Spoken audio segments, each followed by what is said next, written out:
Hello everyone, good morning and welcome to the Center for Analytics Services today's Power BI session. I'll be your instructor and my name is Festus. So within the Power BI edition, I'm going to give you a brief introduction to Power BI. I'm going to introduce you from a slide and then to a live project so that we know how to compare Power BI with Excel. We're comparing Power BI with Excel as well. So without wasting my time, let's start from Power BI. So we start from Power BI. What is Power BI?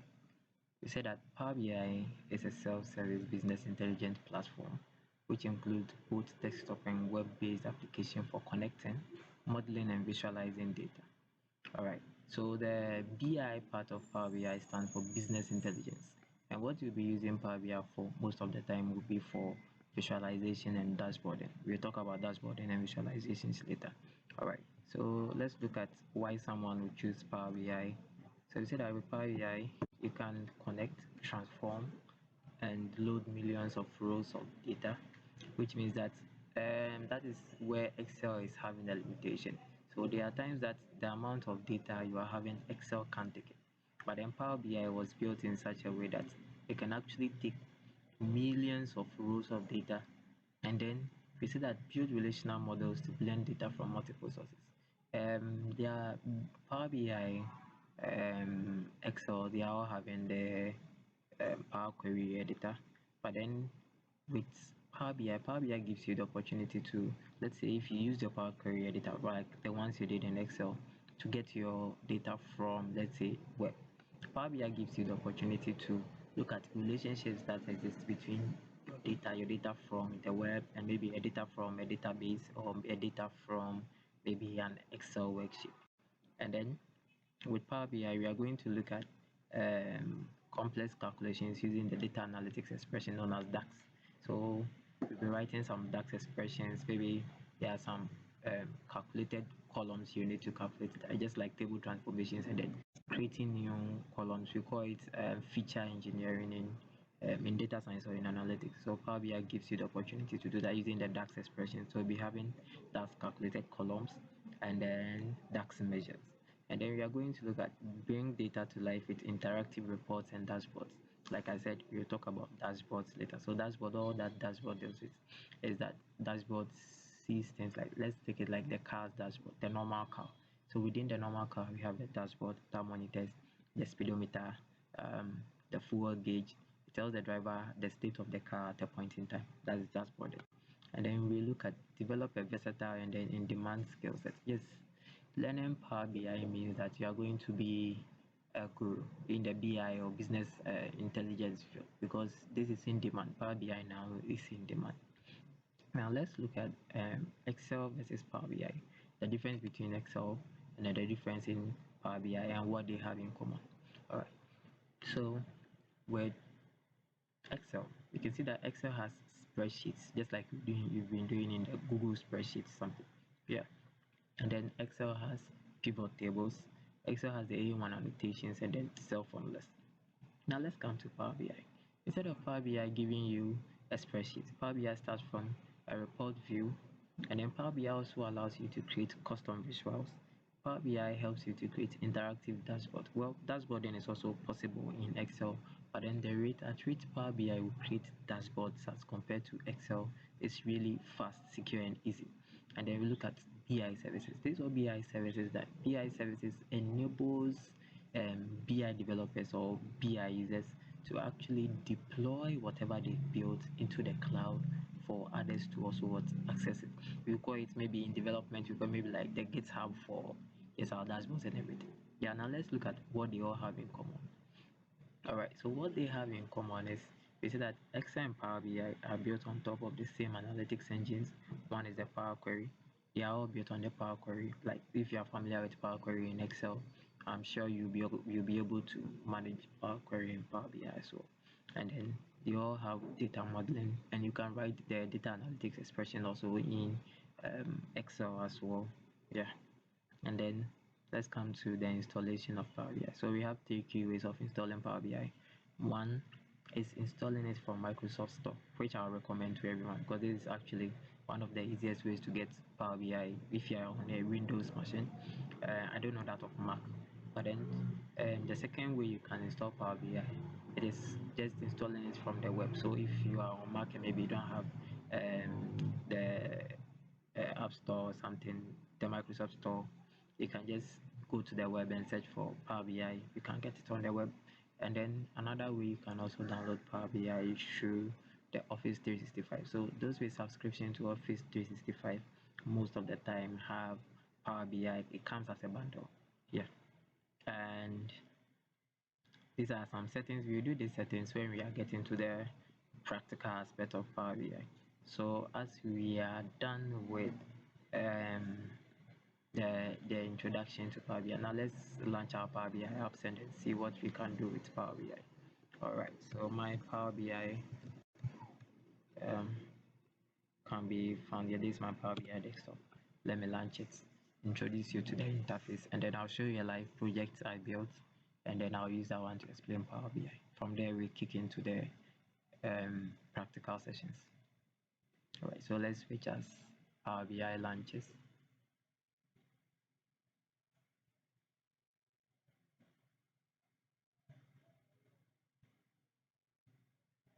And yeah, if you want to install Power BI, there are some system requirements you actually need to follow. Power BI is a very huge application. It takes a lot of memory and it takes a lot of graphics.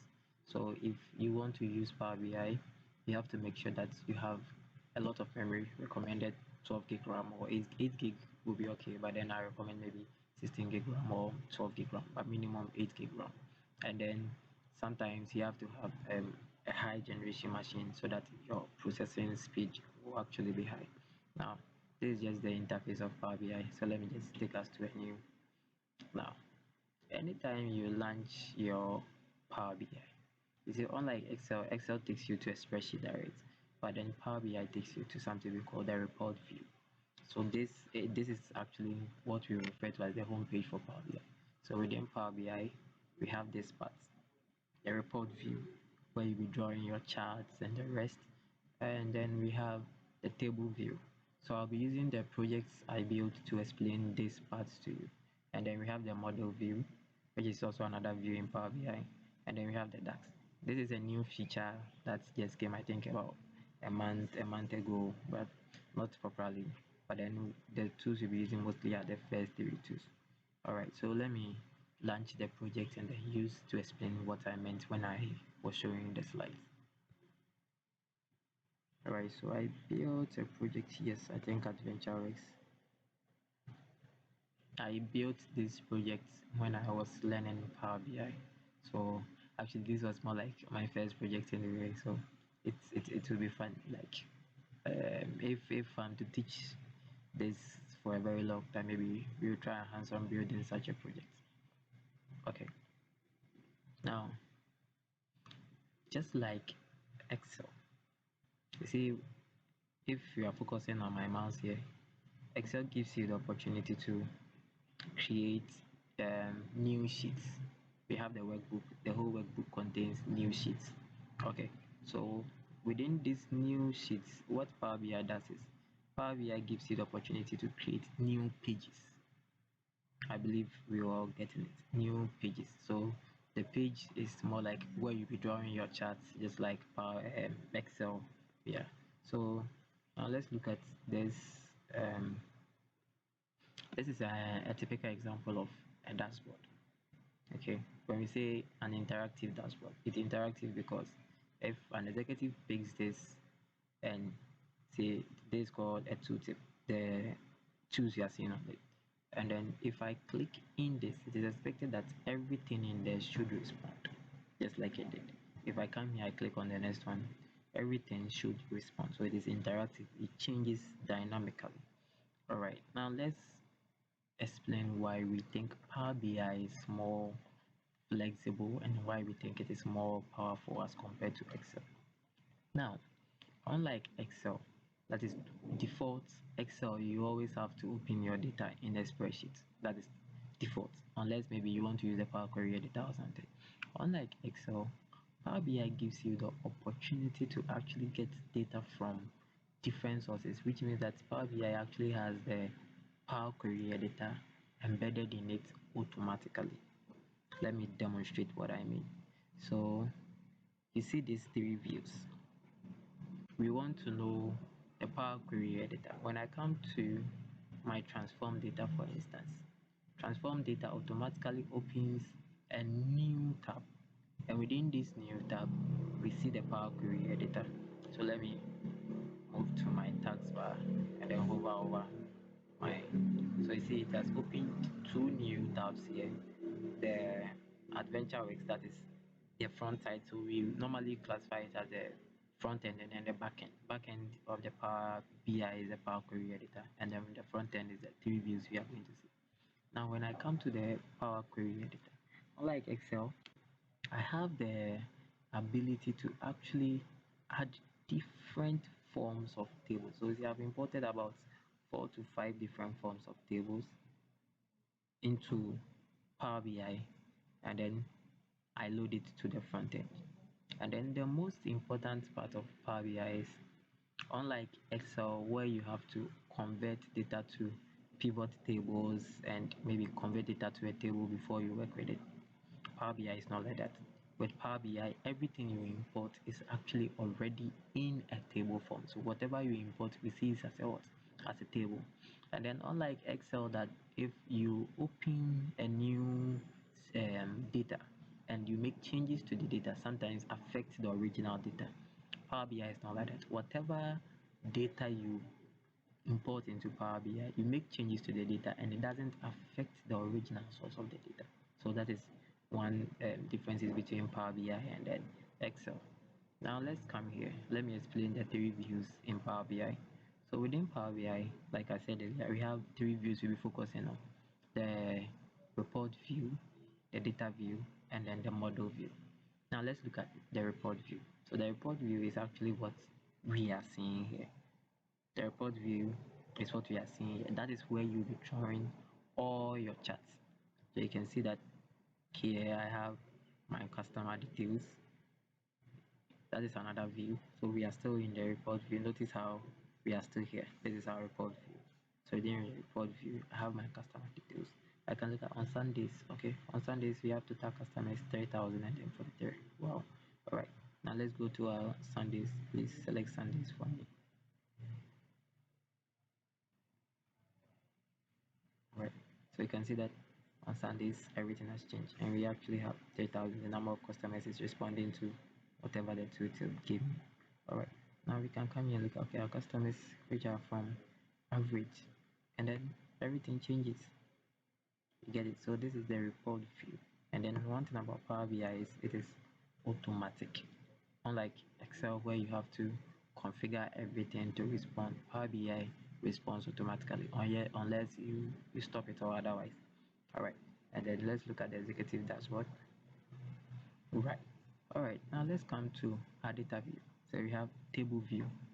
With our table view, what the table view does is this is where you get the opportunity to actually view the data you are working with. So unlike um, Excel where you have your data as a sheet, so your whole data will become a sheet where you open new sheets, and then let's say, so I have my data in one sheet, and then I create a new sheet and then do my reporting or dashboard in there. Power BI is not like that.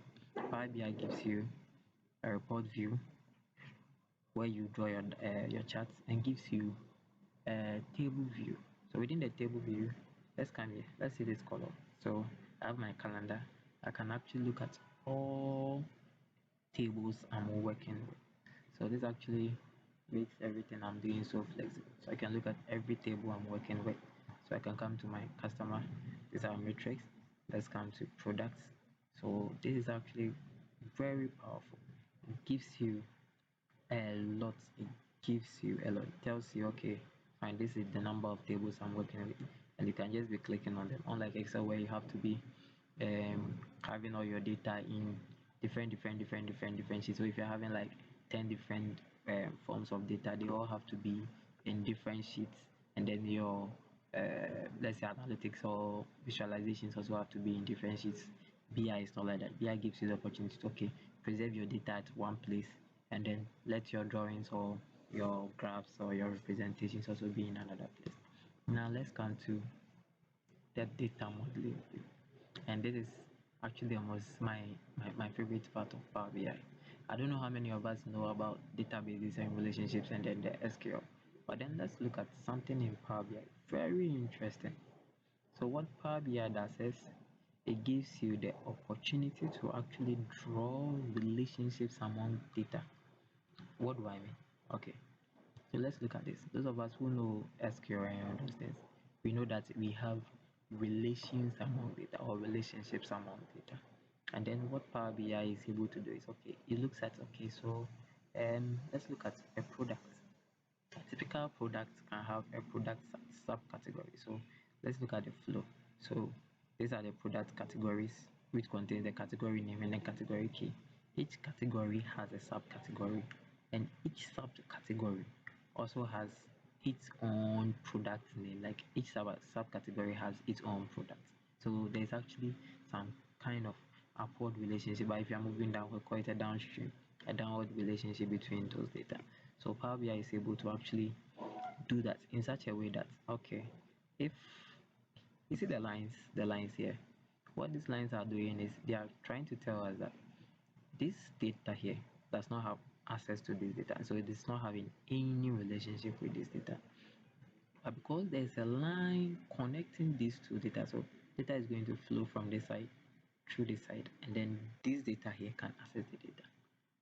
This is really powerful and really wonderful. Like it's really good, something that makes Power BI more powerful. And then we can even come here and look at sales. So we want to just sales and look at just the relationship for sales. Okay, so with sales you can look at, okay, so each customer product, they all have their sales, and then these sales cannot, it's not having a direct relationship with some of let me go back to the all tables.